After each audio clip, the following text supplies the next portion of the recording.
Live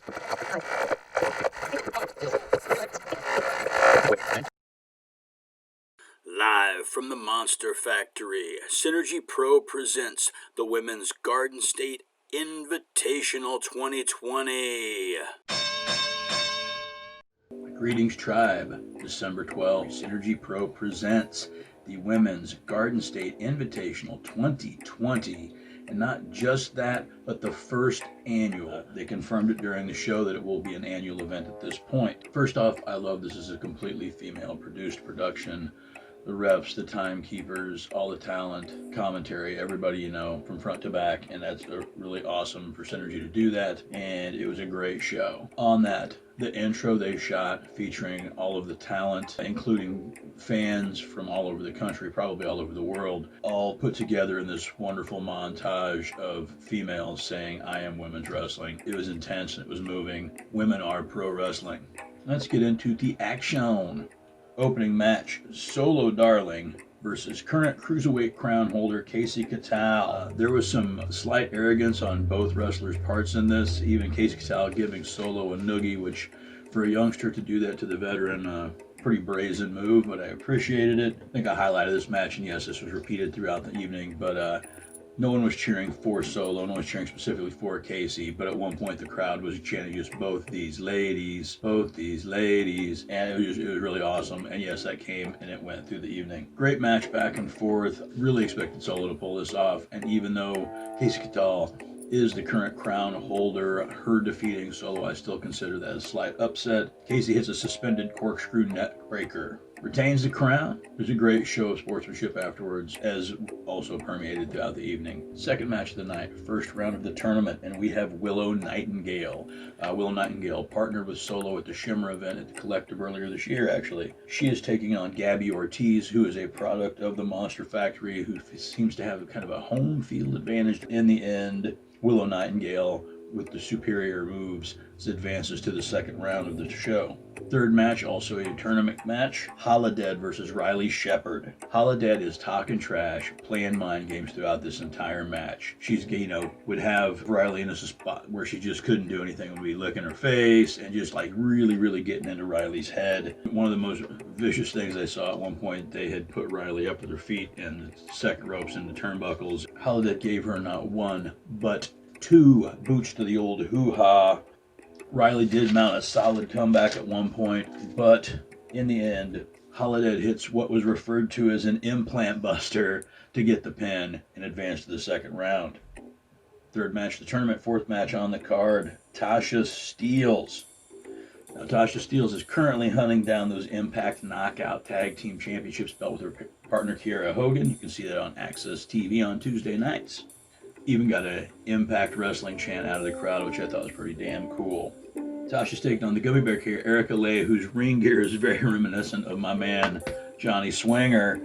She's got the flashy color 80 metals, tiger stripes and stuff, and I thought that was pretty great. This match, at this point, was by far my favorite match of the evening. Just such great work on both parts. I really enjoyed Erica Lay's work.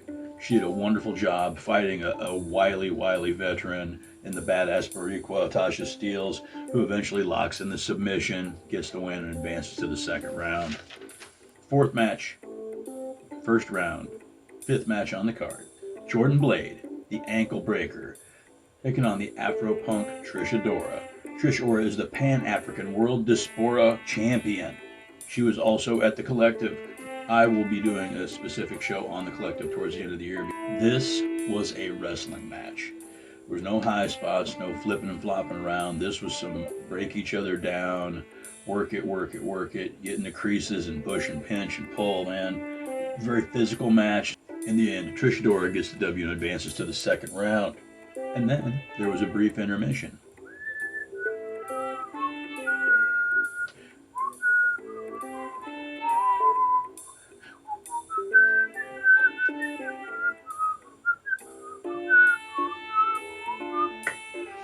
Out of the intermission, straight into the second round, Willow Nightingale versus Holidead. And Holidead here is a lot more aggressive than the Holidead that I have seen on Women of Wrestling. That's where I was first exposed to her, and I really like this Holidead a lot. Both ladies in their second match of the night, showing absolutely no signs of fatigue with the way they went at it. This match seems like it could go either way, and then kaboom! Holidead was on her way to the final. Our last second round match, Trish Adora versus Tasha Steelz. The Afro Punk versus the Boricua Badass. When I saw this was appearing, I fully expected this to just be a barn burner because both these girls are just so damn good. Tasha Steelz was on top from the get-go. She never gave Trish Adora a chance to get out of the gate. There was a tweak to the knee, and Tasha just went to town, just broke her down, kept her on the mat, prevented her from staging any kind of offense whatsoever. All of a sudden, you'd think Trish is going to stage a comeback, and Tasha Steelz goes right back, that knee breaks her right back down to the mat, slows any momentum she may have started to gain. In the last-ditch effort, Trish Adora starts to mount some offense, but then kaboom, out of nowhere, Tasha Steelz hits an RKO, gets the pin, advances to the finals. We've got Tasha Steelz and Holidead in the third and final round of the Women's Garden State Invitational 2020. Move on to a tag match.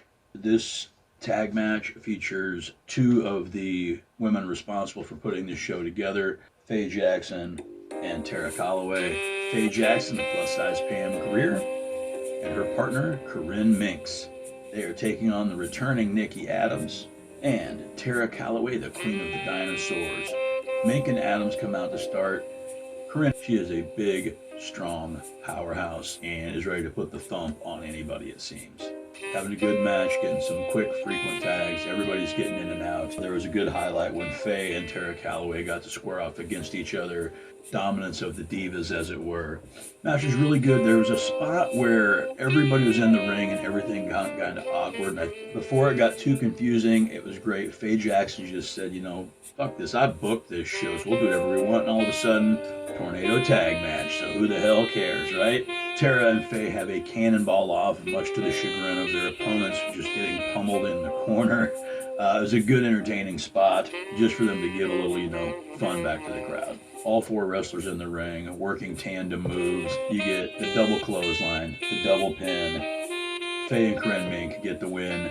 After the match, all four wrestlers were dancing in the ring. It was really just a celebration of the evening and all the hard work they put in and the success they were garnering from it. That brings us here. Finals. The Synergy Pro Wrestling First Annual Women's Garden State Invitational.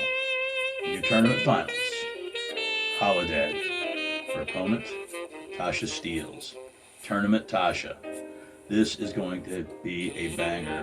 Both these women are hard-hitting, innovative, and neither one of them has a fuck to give about the other one, and they put it all out there for this one. Having already wrestled twice each in the evening, coming out of the gates, they look pretty fresh, but you can see there was a little bit of wear and tear going on. But if you'd wrestled twice already in the evening, you'd have some wear and tear too, and maybe be a little, And regardless of the fact they'd already wrestled twice, they put on, it was probably close to a 20-minute match, and they did not disappoint. They beat the holy hell out of each other. Great match. I fully expected, with Holidead's dominance throughout the day, I did expect her to get the win, and in the end, I was wrong. Tournament Tasha gets the win with the Crucifix Slam, and she is your first annual Women's Garden State Invitational Tournament Champion. And again, a fantastic show. Thank you to Synergy Pro for helping make this happen. Thank you to all the ladies involved who put the show on to entertain us. And thanks to IWTV for putting on constant quality entertainment for all of us wrestling fans all over the world who maybe want a little more than what's on our local cable. I've been Ortega Latrobe. Thanks for stopping by. I love Ortega's sauce. It makes my taco pop. Missing the party, come on.